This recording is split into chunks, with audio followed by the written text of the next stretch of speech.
بجلی کے پیداوار کے لیے نیوکلیئر کے ذریعے کو استعمال کرتے ہیں. اس میں امریکہ بھی ہے، اس میں روس بھی ہے، اس میں چائنا بھی ہے، اور فرانس سب سے بڑا اس میں اس وقت جو فرانس میں تقریباً 60% سے زیادہ بجلی نیوکلیئر کے ذریعے پیدا ہو رہی ہے. اس طرح مختلف ممالک ہیں. تو اس طرح سے اس وقت دنیا میں آپ کہہ لیں کہ 32 ممالک ایسے ہیں جہاں پہ 410 سے زیادہ نیوکلیئر پاور پلانٹس کام کر رہے ہیں، اور 57 نیوکلیئر پاور پلانٹ اس وقت زیر تعمیر ہیں پوری دنیا میں مختلف ممالک میں، جو کہ جس میں کہ چائنا میں اگر ہم دیکھیں تو چائنا میں اس وقت کوئی 17 نیوکلیئر پاور پلانٹ زیر تعمیر ہے. صحیح. اور اسی طرح سے اگر ہم پڑوسی ملک کی بات کریں تو وہاں پر بھی 8 نیوکلیئر پاور پلانٹ زیر تعمیر ہے. تو اس طرح بجلی کی پیداوار میں نیوکلیئر کا جو حصہ ہے وہ بڑھتا چلا جائے گا ساری دنیا میں. وجہ اس کی یہ ہے کہ بجلی جب ہم پیدا کرتے ہیں تو جس طرح میں نے کہا کہ اگر آپ اس کو کوئلے کے ذریعے پیدا کرتے ہیں یا تیل کے ذریعے، گیس کے ذریعے، تو اس میں GHG جو گرین ہاؤس گیسز کا ایمیشن ہے وہ بہت زیادہ ہوتا ہے. اور دنیا اس وقت پریشان ہے کلائمیٹ چینج کے ایفیکٹ سے. دنیا بھر میں موسمی اثرات میں جو تبدیلی، جو اس کے برے اثرات پڑ رہے ہیں موسمی تبدیلی کے، وہ اسے سب ایون پاکستان بھی اس کا شکار رہا ہے. تو اس لیے اب توجہ دنیا کی یہ ہو گئی ہے، اور جو اس حوالے سے نیوکلیئر کے ذریعے کو استعمال کرنے کے لیے انٹرنیشنل اٹامک انرجی ایجنسی دنیا میں اس کو دیکھ رہا ہوتا ہے. تو انہوں نے بھی اسپیشل ایک واشنگٹن DC میں کانفرنس کی تھی اس حوالے سے، اور جس میں انہوں نے کوشش کی تھی کہ تمام ممالک جو ممبر کنٹریز ہیں IEA کے، وہ کوشش کریں کہ نیوکلیئر کے اس کو بڑھائیں، نیوکلیئر کے شیئر بجلی کی جو جنریشن ہے اس میں بڑھائیں. تو یہ اس لیے بجلی کی پیداوار میں نیوکلیئر کا جو رول ہے وہ تو بڑھتا چلا جائے گا وقت کے ساتھ. اگر ہم پاکستان میں ہی دیکھ لیں تو پاکستان میں اس وقت 16% بجلی جو ہے ٹوٹل جو جنریشن کے اس وقت ہو رہی ہے پیدا بجلی، اس کا 16% ہم نیوکلیئر سے بنا رہے ہیں. صحیح. اس وقت بھی تو، لیکن ہم اس میں اضافہ کرتے چلے جائیں گے وقت کے ساتھ ساتھ. صحیح. سر، جو نیوکلیئر ذرائع ہیں ان میں سے جو بجلی پیدا ہوتی ہے، کیا وہ لاگت میں زیادہ ہے، یا یہ جو جتنے بھی پاور جنریشن پلانٹس ہیں کیا یہ بہت مہنگے ہوتے ہیں جس کی وجہ سے جو ممالک ہیں وہ اس کی طرف آہستہ آہستہ جا رہے ہیں، اور جو ایک ریپڈ سوئچ جس کو ہم کہنا چاہتے ہیں اس کی طرف نہیں جا رہے ہیں؟ نہیں، ایسی بات نہیں ہے. اصل میں نیوکلیئر کے ساتھ معاملہ یہ ہے کہ نیوکلیئر کا جو تعارف ہوا تھا تو آپ کو پتہ ہے ہیروشیما ناگاساکی کے ذریعے ہوا تھا، تو یہ تقریبی عمل تھا دنیا میں، تو لوگ اس سے خائف بہت رہے. اور نیوکلیئر ٹیکنالوجی بہت سوفسٹیکیٹڈ ٹیکنالوجی ہے، اس ٹیکنالوجی کا حصول بھی آسان نہیں ہے ممالک کے لیے. تو ایک تو یہ وجہ ہے. دوسری وجہ یہ ہے کہ ہاں آپ نے جو کہا کہ اس کی لاگت زیادہ آتی ہے. نیوکلیئر پاور پلانٹ لگانے میں بلا شبہ لاگت زیادہ آتی ہے، کیپٹل کاسٹ زیادہ ہوتی ہے، لیکن اس کی جو فیول کی کاسٹ بہت کم ہوتی ہے. میں اس کی مثال اس طرح آپ کو دوں کہ اگر کوئلے کا پاور پلانٹ کہیں چل رہا ہے فرض کیجئے، تو 68 ٹن کوئلہ اگر آپ جلاتے ہیں تو اس سے جو بجلی پیدا ہوتی ہے وہ آپ سمجھ لیں کہ 1 کیوبک سینٹی میٹر کا جو نیوکلیئر فیول ہے اس سے جو بجلی پیدا ہونے کے برابر ہوتی ہے. تو آپ دیکھ لیں کہ کتنی کم فیول سے آپ بجلی کتنا زیادہ پیدا کر رہے ہیں، جو 68 ٹن کوئلہ جلانے کی وجہ سے پیدا ہوتی ہے. اور اس میں آپ دیکھیے اس میں گرین ہاؤس گیسز بھی نکلتی ہیں اور دیگر چیزیں بھی ہوتی ہیں. تو ایک تو یہ وجہ ہے. صحیح. دوسری وجہ یہ ہے کہ دنیا، حالانکہ نیوکلیئر انڈسٹری میں اگر آپ دیکھیں تو ابھی تک 3 بڑے انسیڈنٹس ہوئے ہیں جس کی وجہ سے دنیا خوفزدہ ہوتی ہے کہ بھائی اس سے پتہ نہیں کیا ایسا معاملہ ہو جائے گا. ان تینوں انسیڈنٹ میں، اور حال ہی میں جو ہوا تھا وہ فوکوشیما کا انسیڈنٹ ہوا تھا، وہ سونامی کی وجہ سے ہوا تھا، تو اس کی وجہ سے لوگ ذرا اس میں ریلکٹنٹ ہوتے ہیں. ایک تو یہ وجہ ہے. لیکن اب جو ہم نے ابھی نیوکلیئر پاور پلانٹس کراچی میں جو لگائے ہیں K2 اور K3، اور یہاں چشمہ میں اب C5 جو لگے گا، یہ جین 3 کے نیوکلیئر پاور پلانٹس ہیں. سیفٹی کے میکسیمم فیچرز جس کو آپ کہہ سکتے ہیں، پوسٹ فوکوشیما جو رسپانس ایکشن پلان تھا اس کے تمام جو اس میں فیچرز رکھے گئے ہیں تاکہ کسی قسم کی بھی نہ تابکاری نکلے، نہ اس کو کسی اس طرح کی سونامی سے، کوئی اور اس طرح کے معاملات سے، زلزلے سے کوئی نقصان کا خطرہ ہو، اور یہ زیادہ سے زیادہ محفوظ محفوظ ہو. تو اس کو محفوظ بنانے کے لیے obviously اس کی لاگت زیادہ آتی ہے. تو ایک یہ وجہ ہے. لیکن اگر آپ اس کو دیکھیں دوسرے طریقے سے، جو عام نیوکلیر پاور پلانٹ، عام آپ بجلی پیدا کرنے کے لیے، پاور جنریشن کے لیے پاور پلانٹ لگاتے ہیں، چاہے کوئلے کا ہو یا تیل کا ہو، وہ 30 سال کا اس کی عمر ہوتی ہے. صحیح. تو یہ جو ابھی C5 لگے گا، یہ 60 سال کے لیے اس کی پلانٹ لائف ہوگی، اور اس میں ایکسٹینڈیبل ٹو فردر 20 ایئرس. اچھا سر، چشمہ 5 کی آپ بات کر رہے تھے، افتتاح اس کا ہو چکا ہے، اس کے بارے میں ہمیں تھوڑا سا بتائیں کہ اوور آل یہ جو پروجیکٹ ہے یہ ہمارے نیشنل گریڈ کو کتنی بجلی دے گا، اور اس کی لاگت کتنی ہے، اور اس کے ساتھ ساتھ یہ بھی کہ یہ کب تک مکمل ہو کے پاور جنریشن شروع کر دے گا. چشمہ 5 نیوکلیر پاور پلانٹ کی گراؤنڈ بریکنگ کر دی گئی ہے، اور اس پہ جو دوسرے کام ہوتے ہیں وہ اس کا آغاز بھی کر دیا گیا ہے. اب اس کے حوالے سے جو ہے یہ تعمیراتی کام جو اس کا چلے گا، تو تقریباً 6 سے 7 سال کا عرصہ اس میں ہم ٹوٹل لگتا ہے نیوکلیر پاور پلانٹ کو کمپلیٹ ہونے کے لیے. تو اس لیے ایک تو یہ ہے، اور 1200 میگا واٹ کا نیوکلیر پاور پلانٹ ہے یہ. اور یہ کہ جس طرح میں نے ابھی بتایا کہ یہ جن 3 کا لیٹسٹ جو آپ کہہ لیں گے جنریشن کا نیوکلیر پاور پلانٹ ہے، جس میں سیفٹی کے تمام فیچرز ہیں. Nuclear power plant K2 K3 میں بھی تقریباً $5 بلین جو ہے لاگت آئی تھی اس کی، تو اس کی بھی تقریباً اس سے کم ہی ہے، اس سے کم لاگت آئی ہے اس میں، کیونکہ ظاہر ہے اب وقت کے ساتھ ساتھ ٹیکنالوجی بھی آگے گئی ہے، اور ہم نے اس کو کسی طرح سے کاسٹ افیکٹو بھی بنایا ہے. تو یہ ہمارے لیے اس لحاظ سے بھی بہتر ہوگی کہ جو بجلی کے نرخ میں جو مختلف آپ ذرائع سے بجلی پیدا کر رہے ہیں پاکستان میں، تو بہت تیزی کے ساتھ اضافہ ہوتا جا رہا ہے. عوام کے افورڈیبلٹی اس میں کم ہو گئی ہے. اب بجلی کے جو ریٹس ہیں بہت بڑھ گئے ہیں پر یونٹ چارجز. جی بالکل. تو اگر سستی بجلی سسٹم میں جائے گی تو اس سے جو ہے بجلی کے ریٹس کم ہوں گے، اور طلب اور رسد کا جو گیپ ہے وہ بھی ہم اس کو میٹ کر سکیں گے. جی. صحیح. اچھا سر، ہماری یوتھ ہمارا ایک بہت امپورٹنٹ پارٹ ہوتی ہے جس کو ہم ہر شعبے میں اپنے سامنے لے کر چلتے ہیں. یہ جو شعبہ ہے نیوکلیر پاور کا یا نیوکلیر ٹیکنالوجی کو، صحت یا باقی تمام شعبے، اس میں ہمارے نوجوانوں کی ترقی کے حوالے سے کیا مواقع موجود ہیں؟ کیا ہمارے نوجوانوں میں وہ صلاحیتیں، وہ سکلز، وہ ایجوکیشن موجود ہے کہ وہ ان ٹیکنالوجیز کو لے کر آگے چل سکیں؟ یوتھ جو ہے وہ آپ کو پتہ ہے وہ کسی بھی معاشرے کے لیے اس کی ریڑھ کی ہڈی کے مانند ہے. وہ اس کے حوالے سے جو محنت اس کی ہوتی ہے، اس کی صلاحیتیں ہوتی ہیں، وہ قومی ترقی میں بہت اہم رول پلے کرتی ہیں. تو ہمارے یہاں بھی ایسی ہوتا ہے. دیکھیے، جو نوجوان یونیورسٹی سے نکلتے ہیں پڑھ کے، انجینئرنگ کر کے نکلتے ہیں، یا سائنس کے شعبے میں کہیں پہ بھی وہ BS کرتے ہیں، MS کرتے ہیں، ان کے لیے ہم نے ہیومن ریسورس ڈیولپمنٹ کے مختلف ادارے بنائے ہیں، اور وہاں آ کر اپنے آپ کو فردر گروم کرتے ہیں. پاور ٹیکنالوجی میں MS کرتے ہیں. یہ کنپو میں ہمارا کنپو نام کا ادارہ K2 K3 جو نیوکلیر پاور پلانٹ ہے اس کے قریب ہے، اور یہاں اسلام آباد کے قریب پیاس کے نام سے ایک جدید یونیورسٹی موجود ہے جو انجینئرنگ کے شعبے میں صف اول کی یونیورسٹی میں شامل ہے. تو یہ یہاں پہ ہم ان کی ایک طرح سے تربیت کرتے ہیں، اور پھر یہ نیوکلیر کے شعبے میں جو بھی شعبے ہوں، مثال کے طور پہ نیوکلیر پاور ٹیکنالوجی کا اگر معاملہ ہو، پاور جنریشن کا معاملہ ہو، تو پاور پلانٹ کے حوالے سے الگ تربیتی ہمارا ایک ادارہ موجود ہے چسنٹ چشمہ کے مقام پہ. تو وہاں پر اس کے لیے اسپیشل ٹریننگ بھی دی جاتی ہے. تو یہ تمام شعبوں میں یہی نوجوان ہمارے لیے آگے کی امید ہیں، یہی آتے ہیں اور یہی چلا رہے ہیں.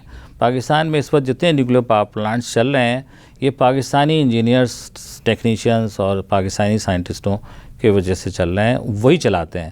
اس میں کوئی بیرون ممالک سے آنے والے جو لوگ ہیں وہ نہیں کام کرتے. انجینئرز بھی سارے ہمارے ہیں، ٹیکنیشینز بھی سارے ہمارے ہیں، تمام ورکرز ہمارے اپنے ہیں. صحیح. یہ تو ایک خوشائند بات ہے کہ ہمارے نوجوانوں کے لیے اس میں بہت سارے مواقع موجود ہیں. سر، یہ تو ہم نے پاور جنریشن کے حوالے سے بات کی جو ہمارا ایک یقیناً بہت اہم شعبہ ہے. نیوکلیر ٹیکنالوجی کو پاکستان میں دیگر کون کون سے عوامی فلاح کے شعبوں میں استعمال کیا جا رہا ہے، اور کس حد تک ہم فیملیئر ہو چکے ہیں اس ٹیکنالوجی سے کہ ہم اپنے صحت یا باقی جو تمام ہمارے شعبے ہیں اس میں ہم اس کو استعمال کر سکیں، اس کو پروموٹ کر سکیں؟ پاکستان 1956 میں پاکستان یہ کام شروع کیا تھا. میں نے پہلے بھی بتایا آپ کو. پاکستان ایٹامک انرجی کمیشن کا قیام عمل میں آیا، اور 1957 میں دنیا میں IAEA کا قیام عمل میں آیا، انٹرنیشنل ایٹامک انرجی ایجنسی کا. پاکستان اس کا فاؤنڈنگ ممبر تھا، اور ظاہر ہے اس کا مطلب ہے کہ جو IAEA کا جو آغاز ہوا تھا وہ اس لیے ہوا تھا کہ دنیا میں پرامن استعمال ایٹمی ٹیکنالوجی کا کس طرح سے کیا جائے. یہ ایک سلوگن تھا اس عہد میں جس کو ہم ایٹم فار پیس کا سلوگن کہتے ہیں. اس سلوگن کے تحت پوری دنیا میں جتنے بھی آئی اے کے ممبر اسٹیٹس تھے انہوں نے نیوکلیئر ٹیکنالوجی کا زراعت میں استعمال, صحت کے شعبے میں استعمال, جیسے کینسر ٹریٹمنٹ کے حوالے سے, اس کی ڈائگنوسس کے حوالے سے, اور اس کے ساتھ ساتھ انرجی کے حوالے سے جو استعمال ہے, نان ڈسٹرکٹیو ٹیسٹنگ میں اس کا استعمال انڈسٹری میں بہت امپورٹنٹ ہے یہ, اور اس طرح کی جو چیزیں ہیں وہ ہم کرتے چلے گئے. تو پاکستان نے, جس طرح میں نے پہلے بتایا تھا, اپنے قیام کے آغاز میں ہی زراعت کے شعبے میں پہلا نیوکلیئر ایگریکلچر سینٹر ٹنڈو جام کے مقام پہ بنایا, جو ابھی بھی کام کر رہا ہے. اور پھر یہ ہم زراعت کے شعبے میں اس طرح کے ہمارے اب 4 تحقیقی مراکز موجود ہیں جہاں پہ ہم زرعی شعبے میں تحقیق کر رہے ہوتے ہیں نیوکلیئر ٹیکنالوجی کا, نیوکلیئر ٹیکنیکس کے استعمال کے ساتھ. اور اب الحمدللہ 150 سے زائد کراپ ورائٹیز جو مختلف فصلوں کی ہیں وہ ہم اس پہ حوالے سے پیدا کر چکے ہیں, متعارف کرا چکے ہیں, اور کسان اس کو استعمال کر رہا ہے, ان ورائٹیز کے بیجوں کو استعمال کر رہا ہے فصل میں کاشت کے لیے. ان ورائٹیز کی خاص بات یہ ہے کہ یہ نہ صرف یہ کہ زرعی شعبے کی جو بیماریاں ہوتی ہیں اس سے مدافعت رکھتی ہیں, بلکہ پیداوار میں بھی بہت زیادہ ہیں, اور جس کی وجہ سے کاسٹ افیکٹو ہو جاتی ہیں یہ.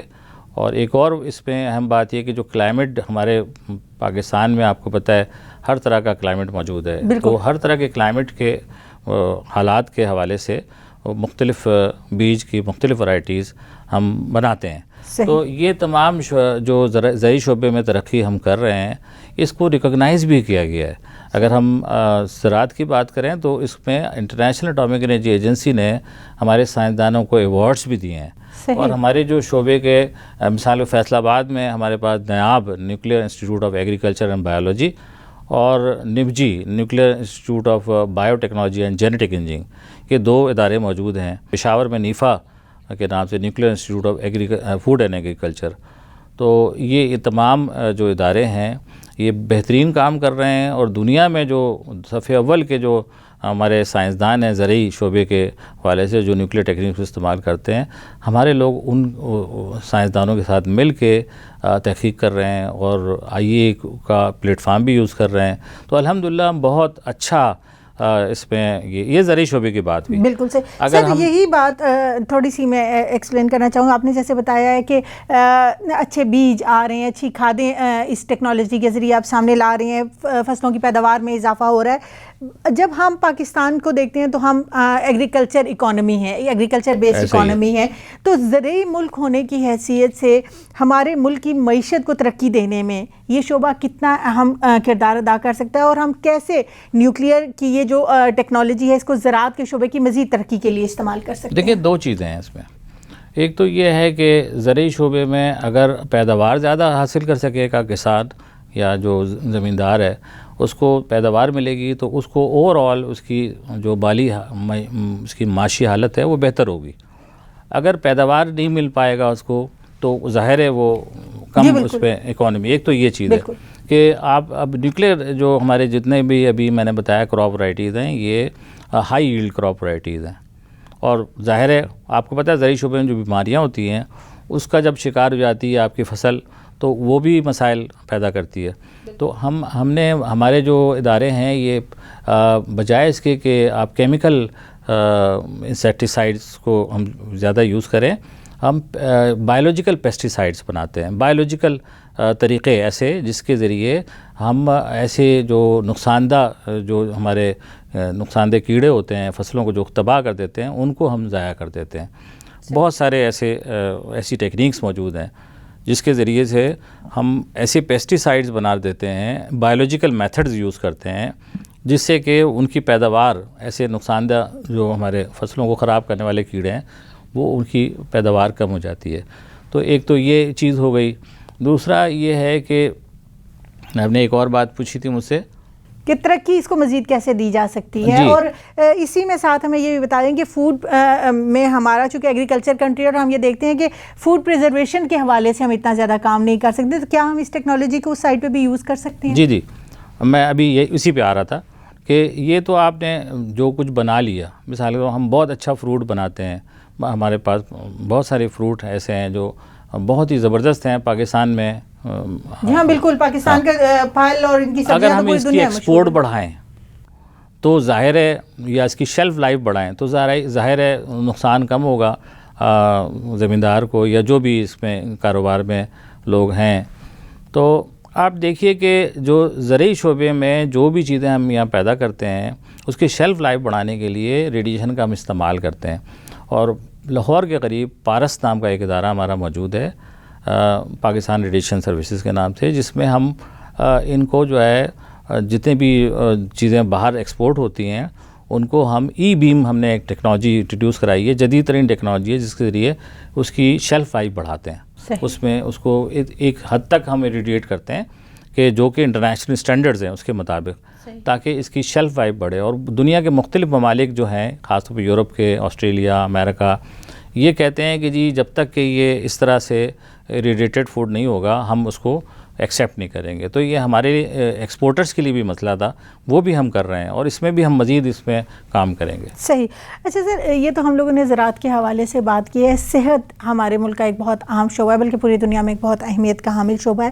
اس میں اس ٹیکنالوجی کو کس حد تک استعمال کیا جا رہا ہے، اور اس حوالے سے پاکستانی اٹامک انرجی کمیشن کے کون کون سے پروجیکٹس امپورٹنٹ ہیں جو کہ پاکستان میں اس وقت کام کر رہے ہیں؟ میں نے ابھی ذکر کیا تھا کہ جب پاکستان نے نیوکلیئر پہ کام شروع کیا، نیوکلیئر ٹیکنالوجی کا استعمال شروع کیا، شروع میں ہی زراعت کے شعبے میں ہم نے کیا، اور ساتھ ہی کراچی میں ایک ریڈیشن سینٹر بنایا تھا 1960 میں.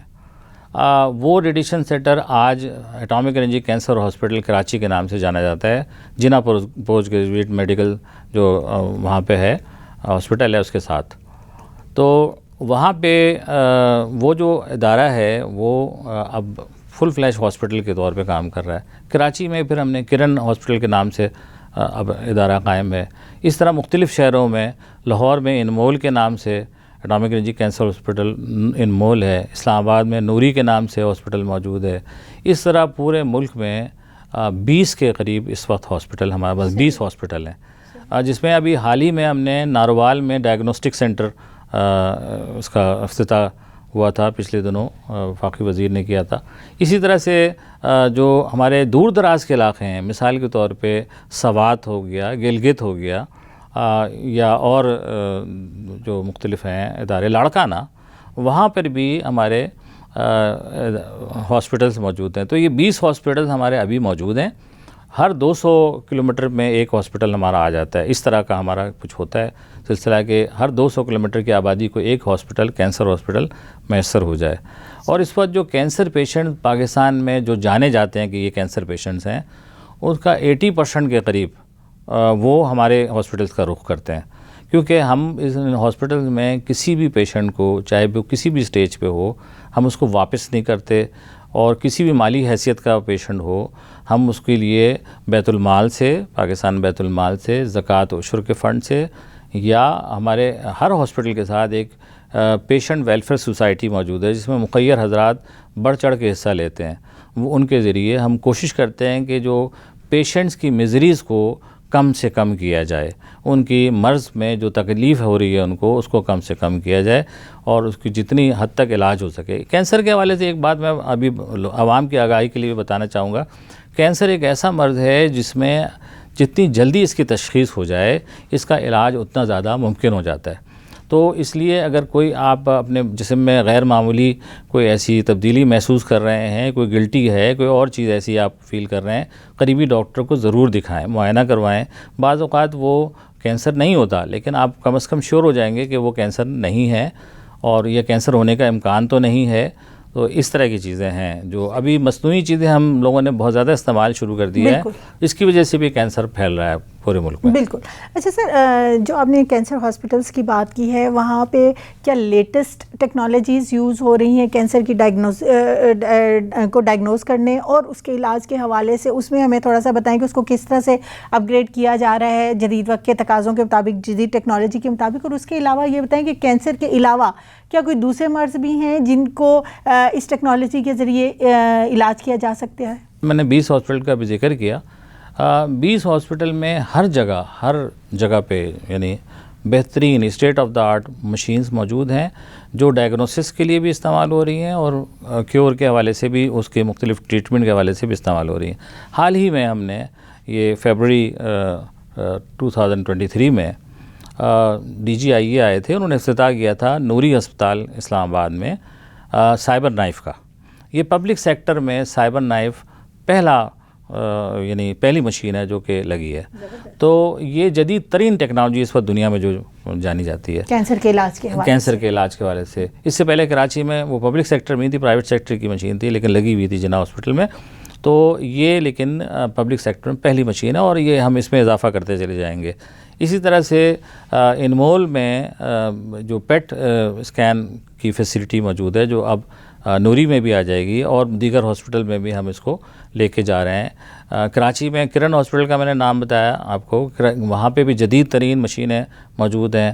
جتنے ہاسپٹل ہمارے پاس ہیں ہر طرح کا اس میں CT اسکین بھی موجود ہے، پیٹ اسکین ہم انٹروڈیوس کراتے جائیں گے اور دیگر جدید ترین ٹیکنالوجیز ہم اس کو کر رہے ہیں جو نیوکلیئر ٹیکنیکس کے ذریعے بھی مختلف ریڈیو فارماسٹیکل ہم یوز کرتے ہیں مختلف چیز کی ڈائگنوسس کے لیے. یہ تمام ریڈیو فارماسٹیکل ہماری پوری کوشش ہوتی ہے کہ نہ صرف کہ PEC کے جو 20 ہاسپٹل ہیں بلکہ ملک میں 40 کے قریب ہاسپٹلز ایسے ہیں جن کو ہم فراہم کر رہے ہیں.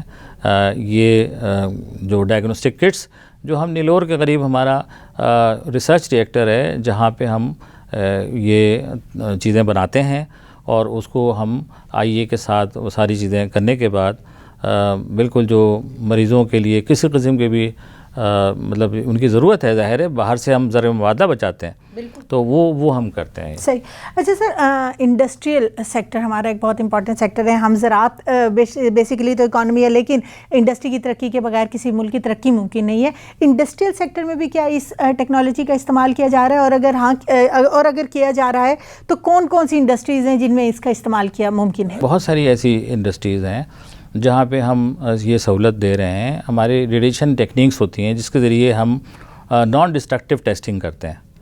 میں نے انڈسٹری میں کوئی مشین میں خرابی آ گئی ہے، کہیں اس میں پرابلم ہے، اس کو پورا توڑنا، پورا اس کو کھولنا ممکن نہیں ہے. تو اس کے لیے مختلف جیسے ہم ایکس رے کرتے ہیں فار ایگزامپل انسانی جسم پہ، اس طرح انڈسٹری کے اندر بھی اس طرح کی چیزیں استعمال ہوتی ہیں اور ہم اس کے ذریعے ٹریس آؤٹ کر لیتے ہیں کہاں پہ کوئی ایشو ہے، کوئی پرابلم آ رہی ہے. تو مختلف انڈسٹریز میں اس کا استعمال ہے اور ایکسٹینسو استعمال ہوتا ہے. ہمارا یہاں قریب میں اسلام آباد میں ہی PWI کے نام سے ویلڈنگ کا انسٹیٹیوٹ بھی موجود ہے جو کہ پورے ملک میں اور ملک سے باہر سے بھی آئے ہوئے لوگوں کو تربیت فراہم کرتا ہے، خاص طور پہ فورمن لیول کے، ٹیکنیشین لیول کے لوگوں کو وہ اس کی سرٹیفکیشن ہے باقاعدہ. اس طرح ہمارے اور دیگر ادارے ہیں جو میکینیکل ورک شاپس ہیں اور جو مختلف چیزیں ہیں جس میں کہ ہم مختلف طرح کی تربیت بھی فراہم کر رہے ہیں اور ان کا استعمال بھی کر رہے ہوتے ہیں. صحیح. سر، ریسرچ سب سے امپورٹنٹ ایک سیکٹر ہوتا ہے. ریسرچ جب تک نہیں ہوگی، ڈیولپمنٹ نہیں ہوگی، وہ اس کے ساتھ جڑی ہوئی ہیں. پاکستان میں اس کی ریسرچ کو فروغ دینے کے حوالے سے، اس کی تعلیم کو فروغ دینے کے حوالے سے بھی کیا کچھ پروجیکٹس آپ کے سامنے موجود ہیں تاکہ ہم اپنی یوتھ کو اس طرف لے کر آ سکیں، انہیں زیادہ سے زیادہ ایجوکیشن دے سکیں؟ Pakistan institute of nuclear science and technology یہ اسلام آباد کے قریب موجود ہے، جس کو ہم پریمیئر ریسرچ انسٹیٹیوٹ کہہ سکتے ہیں پاکستان کا نیوکلیئر میں، تو نیوکلیئر اینڈ الائیڈ فیلڈ میں. تو یہاں پہ بہترین قسم کا کام، تحقیقی کام چل رہا ہے اور ظاہر ہے ریسرچ کی اہمیت سے کوئی انکار نہیں ہے کیونکہ اسی کے ذریعے پھر ہم آگے چلتے ہیں. اس کے ساتھ ہی پیاس یونیورسٹی کا میں نے ذکر کیا، وہاں پہ بھی اس حوالے سے بہت کام ہو رہا ہے. ہماری پبلیکیشن سائنسدانوں کی بہت زیادہ ہیں، ہمارے سائنسدان انٹرنیشنل سائنسدانوں کے ساتھ بھی بہت زیادہ ان کے ساتھ انٹریکشن میں ہوتے ہیں. ابھی ہم نے انٹرنیشنل نتھیا گلی سمر کالج کرایا تھا نتھیا گلی کے مقام پہ، جہاں بین الاقوامی 30 کے قریب سائنسدان آئے تھے اور یہ کوئی 1976 سے ہم کنٹینیوسلی کرا رہے ہیں. اس کا مقصد بھی یہ ہوتا ہے کہ جو ہماری یوتھ ہے، نوجوان ہے، ینگ یونیورسٹی اسٹوڈنٹس ہیں جن کو بھی شوق ہے، جو آگے کام کرنا چاہتے ہیں، ان کو جدید جہتوں کا پتہ چلے، جو جدید تحقیق ہو رہی ہے کسی بھی شعبے میں سائنس کے حوالے سے، ٹیکنالوجی کے حوالے سے، ان کو پتہ چلے اور وہ نئی چیزیں جو سیکھ سکیں، جو ہمارے باہر سے مندوبین آتے ہیں، سائنسدان آتے ہیں، ان سے انٹریکٹ کریں اور اس سے سیکھ سکیں. تو یہ مختلف طریقے ہیں. اس کے علاوہ بھی سیمینار اور ورکشاپس اور دیگر چیزیں ہماری ہو رہی ہوتی ہیں، جس کے ذریعے یوتھ کو بہت زیادہ فیسلٹیز ملتی ہیں اس حوالے سے، اور ان کو ایکچولی ان کو آپ بتاتے ہیں کہ دنیا میں اس وقت جدید ٹیکنالوجی میں نیوکلیئر کہاں کہاں استعمال ہو رہا ہے. صحیح سر، جیسے ابھی آپ یوتھ کی بات کر رہے تھے تو اس کے ساتھ چھوٹا سا ایک لائٹ کویسچن یہ کرنا چاہیں گے، یوتھ کا رسپانس ٹورڈز دس فیلڈ آپ نے کیسا دیکھا ہے؟ کیا ہماری نوجوان نسل صلاحیتوں کے اعتبار سے اور دلچسپی کے اعتبار سے اس فیلڈ کی طرف متوجہ ہے، وہ اس میں انٹرسٹ رکھتی ہے؟ جی بالکل، بہت فیسینیٹنگ ہوتا ہے ان کے لیے، نوجوانوں کے لیے نیوکلیئر کا شعبہ. اور دیکھیے ہم مختلف اور بھی سوسائٹیز ہیں پاکستان میں جو سائنس کے حوالے سے مختلف اویئرنیس کی کمپین چلا رہی ہیں. جس میں لاہور میں لاہور سائنس میلہ ہوا تھا، تو میں نے وہاں دیکھا کہ نوجوان بہت زیادہ سوالات بھی کر رہے تھے، بہت زیادہ دلچسپی بھی لے رہے تھے. تو اس طرح سے ہم لوگ بھی جو اپنی ایکٹیویٹیز کراتے ہیں. اچھا HEC کے لیول پہ بھی کچھ ایکٹیویٹیز ہو رہی ہوتی ہیں، STEM پروگرام بھی چل رہا ہوتا ہے. اور ساتھ میں ہم ایک اور ایکٹیویٹی کرتے ہیں کہ نوبل laureate سے ملاقات کرواتے ہیں، ایسے ہمارے بریلینٹ اسٹوڈنٹس کی، اس کی باقاعدہ سلیکشن ہوتی ہے، اس کے ذریعے وہ وہاں پہ جا کے ان سے ملتے ہیں. تو اسے ایک فیسینیٹنگ ان کے لیے بھی ہوتا ہے، بہت زیادہ موٹیویٹنگ بھی ہوتا ہے. اس کے ساتھ ہی ساتھ آپ دیکھیے CERN ایک بہت بڑا ادارہ ہے یورپ کا، جوہری تحقیق کا. تو اس کے بھی ہم ایسوسیٹ ممبر ہیں، پاکستان اس کا ایسوسیٹ ممبر ہے. اور اس میں بھی نوجوانوں کو مواقع ملتے ہیں کہ وہاں جا کے وہ کام کریں. اور یہاں پہ نیشنل سینٹر آف فزکس ہے موجود ہمارے پاس، جہاں سے CERN کے حوالے سے بھی مختلف کام کو یہاں پہ وہ دیکھ سکتے ہیں کہ کیا کیا ہو رہا ہے. تو یہ یوتھ کے لیے بھی بہت سارے مواقع ہیں. اور ہم نے دیکھا ہے یوتھ کو دلچسپی بھی بہت ہے جدید ٹیکنالوجی میں، سائنس میں، نیوکلیئر سائنس میں اسپیشلی، اور بیسک سائنس میں بھی ہے اور ٹیکنالوجی میں بھی ہے. ان کو جو ہماری نیوکلیئر ٹیکنالوجی ہے اس کو استعمال کرتے ہوئے ہم ان آلودگی کو کم کرنے کے لیے یا آبی حیات کے تحفظ کے لیے کیا کام کر سکتے ہیں؟ فیصل آباد میں نے ابھی ذکر کیا تھا NIBG کا، nuclear institute of biotechnology and genetic engineering. یہاں پہ سائنسدان بہت ہی زیادہ محنت کے ساتھ کام کر رہے ہیں. اور ایک ہم نے جدید طریقہ ابھی دریافت کیا ہے اور اس پہ ہو بھی رہا ہے کام، اس کو ہم ویٹ لینڈ کہتے ہیں. اس کے ذریعے کہ جو بریکش واٹر ہوتا ہے، جو گندا پانی ہوتا ہے، آلودہ پانی ہوتا ہے، اس کو کیسے صاف کیا جائے. تو ایک فلوٹنگ لینڈ بیسیکلی ہم اس میں پلانٹیشن ہو جاتی ہے، فلوٹنگ لینڈ سا ہوتا ہے. تو نیچے کا جو پانی ہے وہ صاف ہو جاتا ہے اس طرح سے. تو اس طرح سے وہ پانی مطلب اتنا صاف ہو جاتا ہے کہ وہ نیئر ٹو پوٹیبل واٹر ہوتا ہے. تو اس سے یہ فائدہ ہوا کہ ہم جدید ٹیکنالوجی کا استعمال کرتے ہوئے جو ہمارے پنجاب میں خاص طور پہ اور مختلف جگہوں پہ بڑے بڑے جوہڑ بن جاتے ہیں، جو کہ جہاں پہ کوئی آپ چیز اگا نہیں سکتے اور وہاں آبی حیات کو بھی خطرہ ہوتا ہے. تو اس کو ہم کرتے ہیں. اسی طرح سیلائن جو لینڈ ہے اس کو کلٹیویٹڈ کیسے بنایا جائے، اس کے لیے مختلف پودے ہمارے ان تحقیقی مراکز میں جو ہے سائنسدان بنا رہے ہیں. اور اس کے ذریعے اس کو ہم کس طرح سے پولیوشن کو کم کرنے کے لیے استعمال کر سکتے ہیں، یہ ہمارے لوگ کر رہے ہیں. اور اس کے حوالے سے ان کو اعزازات سے بھی نوازا گیا ہے ان سائنسدانوں کو. تو یہ بہت خوشائند بات ہے کہ ہم نیوکلیئر ٹیکنیکس کا اور خاص طور پر بایو ٹیکنالوجی کا استعمال کرتے ہوئے ہم مختلف ایسے کام بھی کر رہے ہیں جو کہ فیوچر میں آلودگی میں ہمیں مدد دے گا کم کرنے میں. سر، پائیدار ترقی کا حصول ہمارا ایک قومی ایجنڈا ہے، اس کے حوالے سے SDGs کے اوپر کو بھی ہم فالو کر رہے ہیں. اگر ہم نیوکلیئر کی بات کرتے ہیں تو اس ٹیکنالوجی کو استعمال کرتے ہوئے ہم پائیدار ترقی کے حصول کو کیسے ممکن بنا سکتے ہیں؟ یونائٹڈ نیشن نے پائیدار ترقی کے جو اہداف دیے 2030 تک، وہ 17 SDGs یا سسٹینیبل ڈیولپمنٹ گولز ڈیفائن کیے ہیں. تو ان 17 میں سے 11 پہ پاکستان اٹامک انرجی کمیشن کام کر رہا ہے. اور ہم کوشش کر رہے ہیں کہ ان اہداف کو جلد سے جلد ہم حاصل کر سکیں، اور اس کے ذریعے ہم پائیدار ترقی کے شعبے میں ہم اپنا کنٹریبیوشن دے سکیں. سر، وہ کون کون سے شعبے ہیں جن میں Pakistan atomic energy commission contribute کر رہا ہے؟ جیسے مثال کے طور پہ ایک زیرو ہنگر اینڈ پاورٹی کا شعبہ ہے. تو آبویسلی جب ہمارے یہاں فصل اچھی ہوگی، غذا اچھی ہوگی، لوگ کھائیں گے تو پاورٹی کا لیول بھی کم ہو جائے گا. تو ون آف دا مثال کے طور پہ یہ ہے. اس طرح سے جو افورڈیبل اینڈ کلین انرجی ہے وہ نیوکلیر پاور پلانٹ سے ہم بجلی پیدا کرتے ہیں. اس طرح صحت کا شعبہ ہے، wellbeing and good health جو ہے یہ ایک شعبہ ہے اس کے اندر. تو اس طرح سے مختلف اور بھی اہداف ہیں جس پہ ہم کام کر رہے ہیں. Over all 11 out of 17. اچھا سر، پاکستان اٹامک انرجی کمیشن بہت اہم کام کر رہا ہے، بہت اہم منصوبوں کے حوالے سے کام کر رہا ہے جن کے حوالے سے آپ نے ابھی ہمیں بتایا. ہمیں یہ بتائیں کہ مستقبل کے حوالے سے کچھ اہم لائحہ عمل، کچھ ایسے پروجیکٹس جن کے اوپر آپ کام کر رہے ہیں جن سے آپ کو لگتا ہے کہ ہم صحت کے، زراعت کے یا باقی جو تمام شعبے ہیں ان میں کوئی ریولوشنری چینج لا سکیں گے، ان میں زیادہ بہتری لا سکیں گے؟ دیکھیے، میں نے ابھی کہا کہ یہ نوجوان ہی جو ہے نا ہمارا مستقبل ہے، اور نوجوان جب اس میں دلچسپی لیں گے فیوچر میں. دیکھیے ہم جیسے میں نے ابھی بجلی کے حوالے سے کہا کہ بجلی کی پیداوار کو بھی ہم جو ہمارا ٹارگٹ ہے 2050 تک ہم اس کو لے کے جانا چاہتے ہیں ابو 40,000 mega what electricity generation through nuclear. تو یہ ایک تو بجلی کے حوالے سے. جیسے میں نے کہا ہر 3 سے 4 سال کے بعد ہمارا ایک کینسر ہاسپٹل بن جاتا ہے نیا. ہم اس میں مزید اضافہ کرنا چاہ رہے ہیں، ان کی سہولیات کو مزید بہتر کریں گے انشاءاللہ وقت کے ساتھ ساتھ. اس طرح ایگریکلچر کے شعبے میں ہمیں بہت تیزی کے ساتھ ترقی کی ہے، اس میں بہت زیادہ ہمیں کام کرنے کی بھی ضرورت بھی ہے. Agriculture is the mainstay of our country. ہمیں اس میں ظاہر ہے کرنا ہے کام کہ ہماری اکانومی ڈپینڈ کرتی ہے اس پہ، ہمارے لوگ ان کے فوڈ سیکیورٹی اس پہ ڈپینڈ کرتی ہے. تو ہم نے اس پہ کام کرنا ہے.